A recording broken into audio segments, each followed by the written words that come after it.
Hello guys, welcome back to the Chelsea Godfather channel. It's the Chelsea Godfather reporting back to duty. Um, Before I proceed, please show your boy some love. I've been working hard for y'all. I'm still trapped at 700 plus odd subscribers. Please, can y'all give your boy a little sub so I can get up to 1,000 subscribers and know if the good folks at YouTube gonna send me a couple dollars of bread so I can keep this channel moving forward. Guys, without much further ado, let's jump right in. Let me take off these glasses. I need you guys. You all need to see my eyes, and we need to talk about Raheem, the conundrum of Raheem. Okay, it has to. Like we have to. I know if I am, thinking about it. Trust me, Todd Bowley and them are also trying to, figure it out. And I say this because it's becoming more and more clear that something is going to have to be done. I don't know if it's going to be this summer. I know we are Chelsea fans. The vast, majority of, Chelsea fans are just about ready to wish Raheem good luck on his next on the next chapter of his career. But the reality is this is business, right? The reality is still a deal that has to be done. And I have looked this over, and for me, unless something uh, unexpected or something crazy happens in terms of a reasonable transfer fee money offer for Raheem this summer, there's a greater chance that Raheem is going to be staying with his club for at least one more year than him leaving this summer, just due to the fact of FFP. That's just it is what it is. That's just the reality. So guys, let's wind the clock back almost 2 years ago, summer of 22. Raheem was signed by Bowley. Tuchel was still the manager in charge at the time. The deal was 47.5 mil, which in this day and age is like a sweet deal, at least for that type of player. He was 27 years old at the time, so 47.5 mil for a 27-year-old attacking player.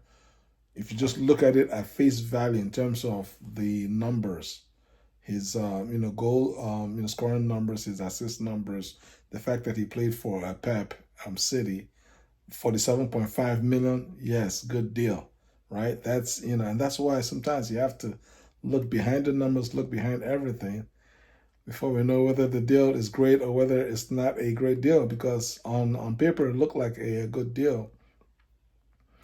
And in fairness to Raheem, if you look at his numbers, right, over the last 2 years, the last 1.5 year plus at Chelsea, actually Raheem hasn't, in terms of his numbers, he actually hasn't been like awful. Let's just put it that way. It could be a lot worse. I've seen a lot worse for the price, right? Again, it's production versus price, consideration. He's actually been a useful player. But the issue is not just the transfer fees, the fact that he's earning over 300K per week, which is just crazy, is mad right now. It's really mental. And that's like three times. That's like, he's earning almost three times more than the likes of Enzo and Caicedo. Definitely way more than three times more than Gallagher. So yeah, that amount of salary for the our productivity cannot be justified. But whose fault is that? That's not Raheem's fault. Raheem can only ask for the moon and for the world. And if you give it to him, it's not his fault, right? So, but in any event, Raheem signed a 5-year deal, and that's what I'm trying to get at. And based on FFP, based on the 5-year on the amortization of the transfer amount at the end of this season, we would have used 19 million, right?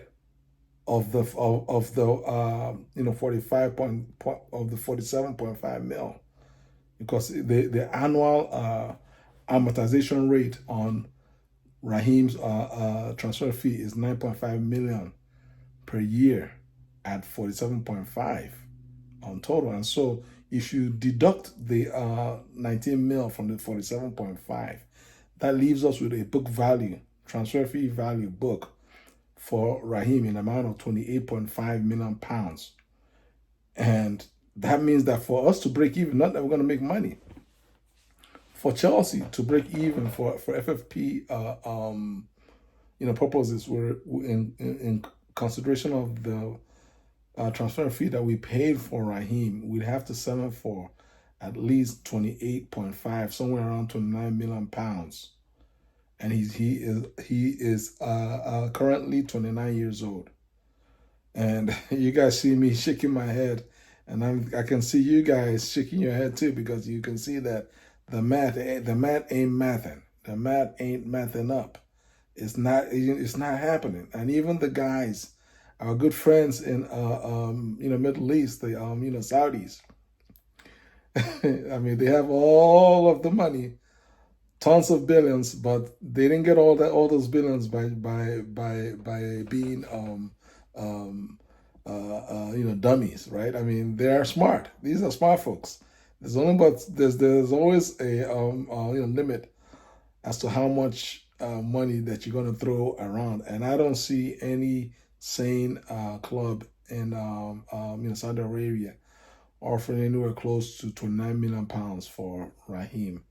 It's probably going to be around 20 if the offer, if the offer comes and he actually agrees to go.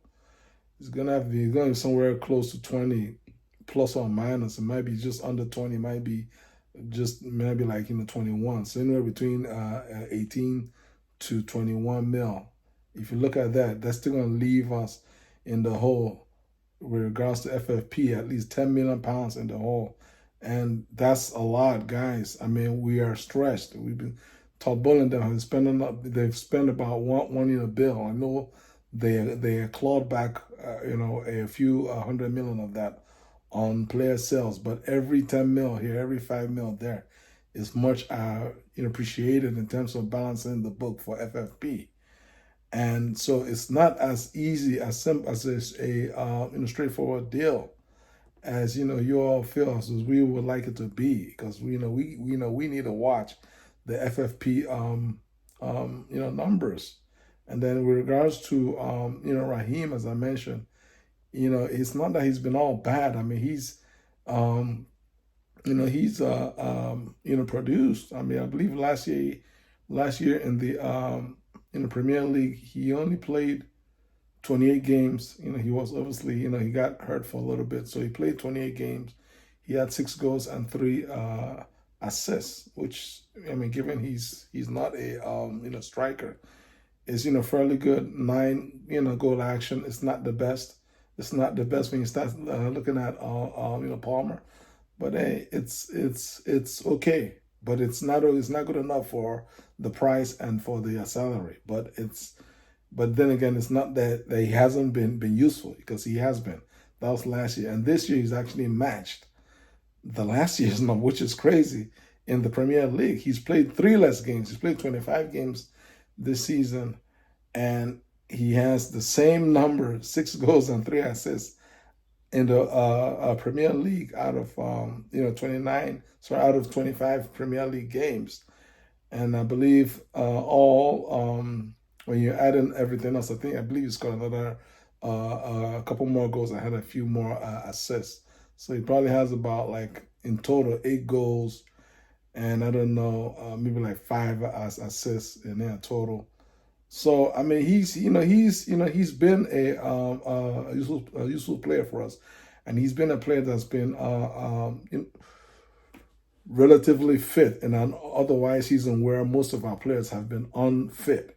So I mean, I know a lot of fans booed him. I mean, I was one of those who was unhappy at how Raheem played yesterday. But the reality is that's Raheem. He is inconsistent.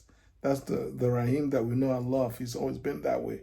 Whether it be at Liverpool, at City, and here at Chelsea. That's one thing that you can bank on Raheem is he's going to be as inconsistent as it gets. One game or two, a few games here, he's going to just play like the best player in the world. Then he's going to have another 5 games where he's going to be the worst player on the pitch, and it's up to the manager to recognize when Raheem is having one of those Raheem days and pull him out. You can yank him up, Pochettino, yank him out at halftime, save him from himself. You can save him from himself. I mean, Raheem is a big boy. He's grown up. Okay, he's not gonna cry like a baby if you pull him at halftime. Pull him at halftime. Explain to him. Listen, today is not your day. We have other guys that are just gonna take it from here. We were leading 2-0 in the game, Leicester game at halftime. That was the perfect time to pull him and save him from the embarrassment that he had to endure, getting booed off the pitch by his own fans. And so, I mean, Pochettino should take some, blame in that as well. And those fans, we just have to be a little bit more understanding with regards to Raheem. It's not his fault that he's getting paid 300K every week.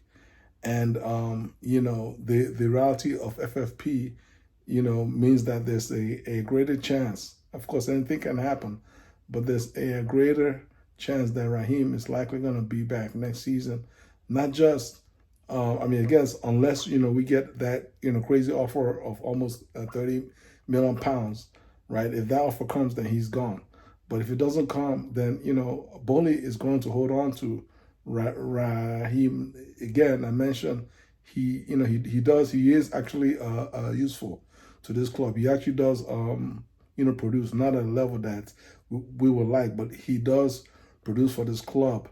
And then also he's, one of the few, older players that we have. I mean, yeah, okay, he's been rubbish in some games. The older guys are one of the worst players, but you cannot have locker room full of 21-year-olds. That's just the reality. Regardless of how good or bad he is, and we need a few older heads in the locker room, and for that reason, I see Raheem. If I had to put, if I was a betting man, but I'm not, I see Raheem coming back next season. Ouch, guys! How do y'all feel? Please comment below, share this video, like this video, subscribe to my channel. Take care. God bless you all. Peace out.